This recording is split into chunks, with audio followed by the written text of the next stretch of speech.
What is going on, everybody? Good to see you. What's up, Kevin Wise? Good to see you here. I know we don't always do this, but whenever I have the chance, I always want to try to go live before locks with any three-game slates or bigger.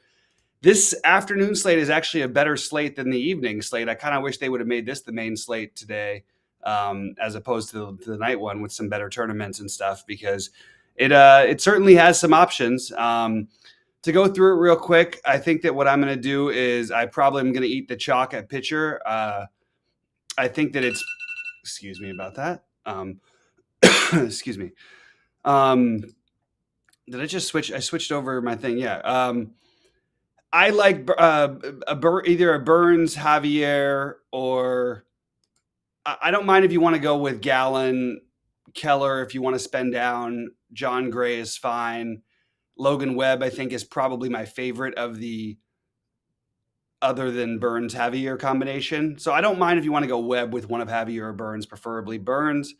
But I do think that's what I'm going to be doing at pitching is, playing mostly the chalk. But I don't think there's anything wrong with playing the Logan Webb. And if I wanted to get creative, I don't think there's anything wrong with taking a shot at Giolito in Coors.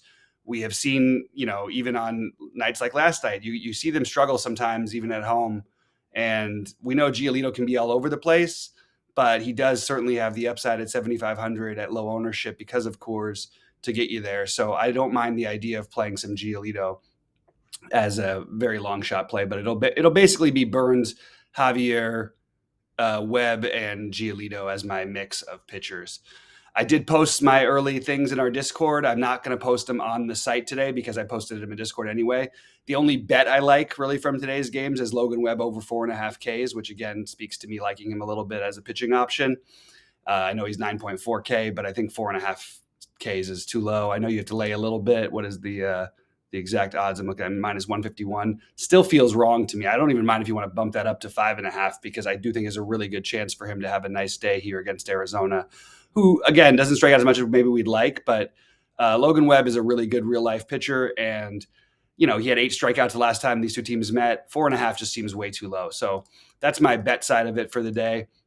In terms of stacks, I of course like the Dodgers. This is one of those things where every now and then Corbin will get sneaky and be really good, and the Dodgers have trouble with off-speed lefties quite a bit, but they have improved a little bit, and I think the Dodgers would be my favorite. I think the White Sox are obviously interesting. I don't think you need to stack. Those are the two that stand out as being pretty obvious. But I think that you can make a good argument for a Houston team that I don't think anyone's playing today because of the way I don't know, maybe it's uncertainty about just because they've got the lefties in there and it's not really, you'd have no Pena. There's reasons why I can understand it, but 4.16 run total in a day game in Oakland, I feel like it's too low. So I actually think that the guys that get sneaky with whether it's a stack or not, for me would be Houston. And I think that playing, especially Alvarez in the lefty and Kyle Tucker in the lefty, I think he'll get lower ownership, especially because people are playing all those Dodgers and White Sox. So that's sort of what I'm doing in general. Again, I posted my early build in Discord. I'm going to have to probably de-chalkify a little bit. And what you do is if you want to play those teams like the Dodgers, I'm just going to take a quick look at SaberSim's projection of them ownership-wise because I think that'll help us out a little bit. They actually have the Dodgers a lot lower owned on SaberSim than RotoGrinders does. I'm not totally sure I agree with that, but I think Trace Thompson will have some owner. I think the guys to play Alberto and Barnes down at the bottom would probably be a good way to get different and save money while doing so. So I think that's a reasonable route to go if you're going to play the Dodgers. I think if you're going to play the Rockies the way that the White Sox the way that you try to stack, it's going to be harder, in my opinion, to get off the board with a good White Sox stack. You just have significantly higher ownership. So just maybe include Sebi Zavala, maybe include Josh Harrison. And again, you can always use Giolito as a pitching option. It's still a small slate, and I think that's a reasonable route to go if you're willing to take that chance. And then Houston, you can play. I think you can stack up just whoever you want. I don't think you're going to see any ownership on the hitting hardly, considering the size of the slate. So those are the 3 teams that I would be looking at. And again, you can fill in the extra pieces with the Houston guys if you are going to stack the Dodgers and Rockies and hope your Houston guys go off. If you can stack the Dodgers, the cheap Dodgers, with maybe you do like a 3-3-2 with 2 of the Sox or Rockies. Prefer the Sox. And then you could put in, if you get the cheap enough ones, you can play Tucker and Javier. It's probably worth noting that Garrett Hampson is 2,400 and batting second. That's an obvious value play who's going to have some ownership. The Rockies will be lower owned than the White Sox a little bit, but I think that I'm not quite as interested in the stack as I am the White Sox. But you can definitely get them. I mean, and if you're going to take a chance with the Rockies, try and include Brendan Rodgers, try and include Jose Iglesias, just guys who are going to be a little bit lower owned. I don't think you're going to see much ownership on Elias Diaz at his price. These are the guys who I would use if I was going to round out a full stack, but I don't think you need to stack. I'm probably looking to end up with a 3-3-2 as my main stack. And that's pretty much what I'm doing. For people out there who want to play Milwaukee, I would certainly understand it. It's viable. I'm just keeping it small. I'm not playing a ton of tournaments. So I am sticking to the White Sox, Dodgers, and Astros. But I think Milwaukee is reasonable. Obviously, Colorado is reasonable. And I think that you could make an argument for both more Texas than Seattle, but I think Texas actually does make some sense here. And Marco, I don't like the full stack against, but getting a couple pieces from there is sort of what you want to do. If you wanted to just prioritize players that I really like and guys who may not, some of these guys may have ownership, some won't.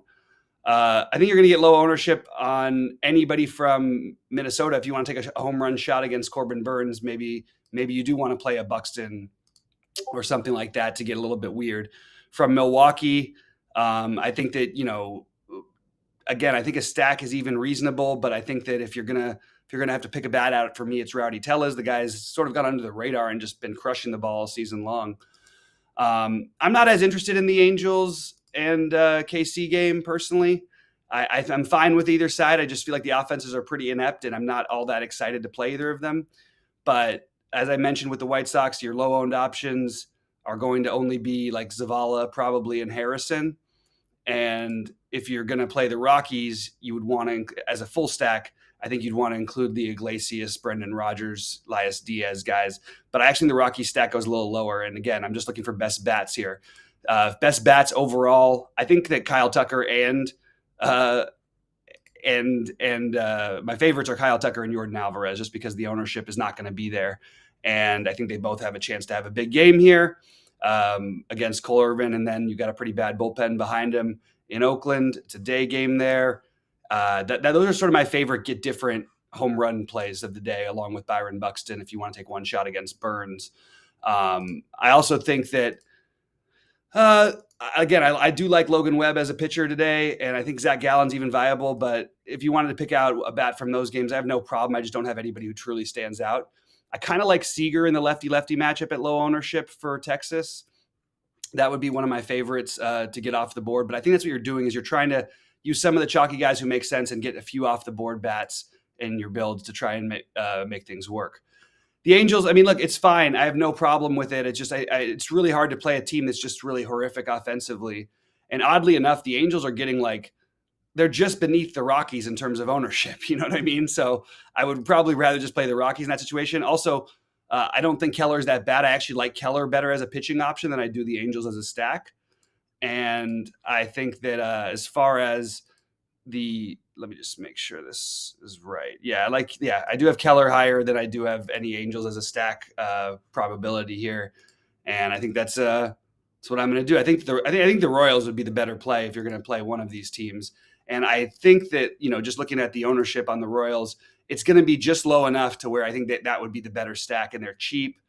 You can mix them in. I'm not doing it. Like I said, I'm keeping it to like a 3-3-2 combining, or if I play the 5-man, I'm going to end up with the Dodgers that are at the very bottom of the order, and then try to get Tucker or Alvarez into my lineup. I think that's the best way to get different to me, is to play those lefties in the lefty-lefty matchup in the Houston game. If they hit Irvin early, I just think they both have great home run opportunities here. And you're trying to, it's a small slate. You're trying to get a little different on a Colorado/Dodgers slate. Main slate, Met stack with Gausman and Castillo. So let me just take a quick look. I'll jump over to the main slate now, because I do think that the main slate is, I sort of said all my thoughts about the early slate, so we can feel free to jump on into the main. And again, it's always hard on these days because we do get some different lineups out on Thursdays and Mondays. So I don't know who's going to be in the lineups yet today. So just keep an eye out for that.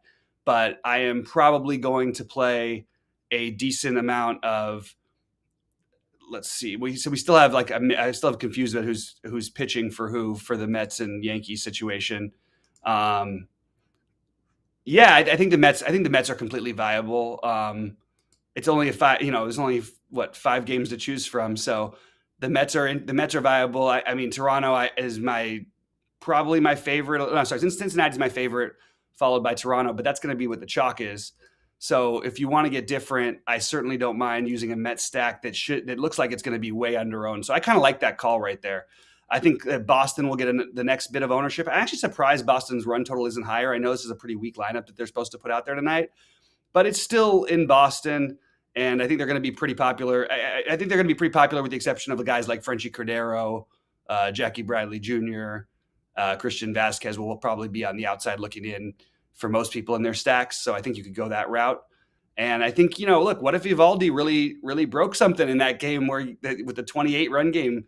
I don't mind taking some shots on Cleveland on the other side. Another one where you don't need to stack. So I'm going to prioritize Vlad as my favorite play. I love Chapman too today.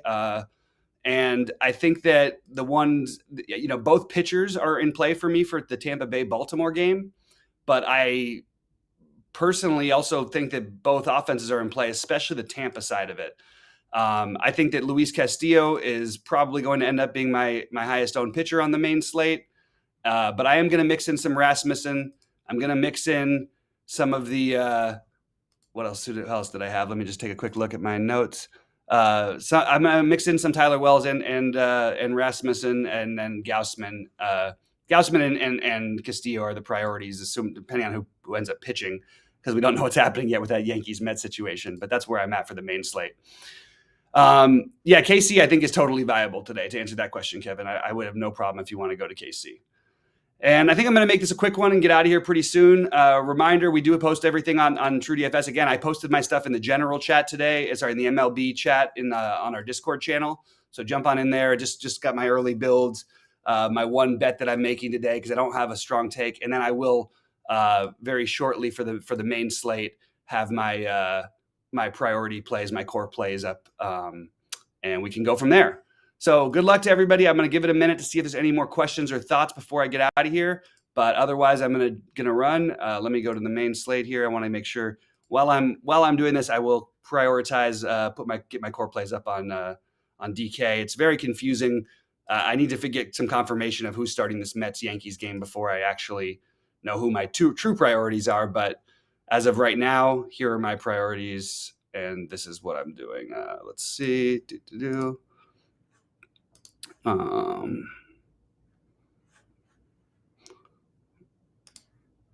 Okay.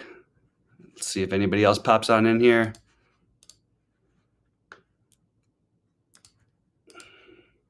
It is, the name of the game really is going to be to try to get different today because you have so many players that are.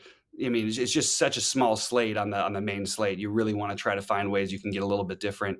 Maybe even leave money on the table in some builds. That's one route you could certainly consider today more than most. Boy, I'm really into Toronto based on what I keep doing. And it's not that I hate Wainwright or anything. Toronto's in the groove right now. But Wainwright also, I just feel like this is a matchup that could go. I could actually see him succeeding, but I mean, it will take a lot. He'll have to get BABIP really, really on his side in order to do that. I just feel very strongly that Toronto has a good shot to hit a couple home runs today, which is probably going to be good enough. And as I said, the way of trying to get different on the main slate, it's really going to depend on who the pitching is. But we will be live later to talk the main slate, so I don't have all my thoughts figured out just yet. But this is where I'm at for right now. So that's what I'm doing. All the core plays are now up for DraftKings. They will be up for FanDuel shortly.